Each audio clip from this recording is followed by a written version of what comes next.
Hey guys, let's talk about scorecards. One of the most powerful tools on the OpsTrack app is the use of scorecards, and this is what a lot of companies use OpsTrack for in a lot of ways, is to keep their scorecards very clean, to hold team members accountable. And so what you're going to do is you're going to go down to the scorecards section down here on the left. When you click on it, it'll give you a way to create a new scorecard. So we're going to create our first scorecard here. And so we're going to create a scorecard for this organization, this Nexatrack organization. That's a demo organization. So drive 150 SQL sales qualified leads weekly. And that's going to be the leadership team. And, ultimately, as you set up teams, you can make that the sales team. And then what quarter are we going to do that for? Let's just call it Q4 of 2025. And then day of the week is, what day of the week are you going to hold a team accountable to this? So as you build out a scorecard, there's going to be a date associated with the performance. So what day do you want to do that? And so you can choose any day of the week, but we're just going to select Tuesday. You can select Monday if your team meeting is on Monday. Everybody does something a little bit different. A lot of them are on Mondays. So let's just choose Monday. And then actually, you know what? I put the first scorecard there. So the drive 150 SQLs weekly will be your first KPI. I'm sorry. And let's just call this the sales scorecard. And I'll show you in just a second. Actually, I'll go create the team, the sales team, and we'll show you how to update this and how it populates when we're done here. But the KPI is drive 150 SQLs weekly. The responsible person, let's just put this as David Jones. The goal will be the number, the metric number. So that's going to be 150. And then you're going to create that scorecard. But actually, you know what? I'm going to add more KPIs to the scorecard. So, because remember, a scorecard consists of multiple KPIs, and a scorecard is associated with a team. And you can choose to designate this different ways, but as you create teams, you can customize your team so that this could look different. Or you can just make them all one team if you wanted to, depending on the size of your organization. But if it's a large organization, you're going to want to utilize teams there.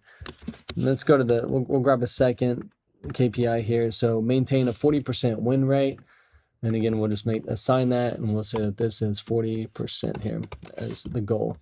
We're going to create one more just to fill out a scorecard.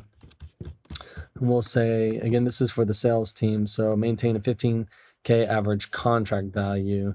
This is, we'll say David Jones, and that goal will be 15K. Keep that there. Let's create the scorecard. So you'll see the scorecard populate right here. And this is, it's got an area where you can have multiple scorecards, but when you click into the scorecard, that's when you'll be able to see what every week. So October 6th, that is that Monday date that you're going to see. And so you're going to see all 13 weeks, usually 13 weeks there. And as you meet, you're going to update these numbers here. So let's just say it's drive 150 SQLs, which is sales qualified leads weekly. Say you meet Monday and you say, okay, how many did you get? And again, you pre-fill this out before you have the meeting. You can say, okay, well, we got 150. Great. Well, that's going to be, you're going to use this button here to color code it. You can do it green, yellow, or red. Is it on track, in a warning state, or off track, or is it unset? And so let's just say, okay, well, they got 150. Great. They got 150. What's the maintain the win rate? 40% win rate. Say, let's just call it this a winning day. They got a 40% win rate. We're going to color that green as well. And say they got a 15K value, average contract value. So we're going to make that green as well. So they're winning on all fronts. So I'll show you how this populates the site. And so you've just updated your first week of scorecard, and you're going to close that out, and you'll see right here that this is the performance of the scorecard is 100% on track.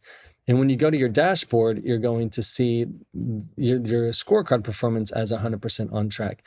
Again, as you have a larger organization, you'll see all of your scorecard performance all summed up into one. And let's go down to teams real quick, because I want to show you this. Let's go ahead and make a sales team, just to have it. And again, I haven't put multiple people in here yet, but we'll say this is active. Team color. Let's make the team color just a little bit different. So sales. All right. Let's go back to scorecard. And if you want to edit this scorecard, I'm going to say, okay, this team is now the sales team. Okay, so that way it's just updated and it's clean. I'm going to update the scorecard. Great. Sales scorecard. Sales team is in charge of the scorecard. And that's how you create a scorecard. Let's do a quick edit though. Let's say that this one is not so good. Say this is off. Well, let's just do a new week. Let's say you got 150 here and that's green, but say you got 10%. They're pretty far off track. So let's just call that one red and then say they got their 15K again. Well, let's make it 5K. They did terrible this week. Let's just call that red as well. So inside of OpsTrack, it's calculating the green as being, I think, from about 80% to 100%. Yellow is 40% to 80%. And then red is 0% to 30%. So we could say, let's just make this 10 and 10K, and we'll make this yellow. So it's going to take a calculation of all of these all together now, and it's going to then show you a new updated performance. So this is saying 67% on track.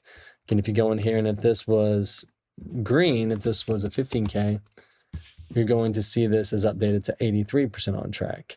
So it takes into calculation each state of each result, and it'll update that. And then again, it will populate it over here in the main dashboard as you look at your entire organization. So that's how you start your first scorecard. Again, your company might have a lot of scorecards, but the main thing there is to hold team members accountable to performance and to metric performance so that your company can scale the way that you need it to scale. Thanks for using OpsTrack, guys.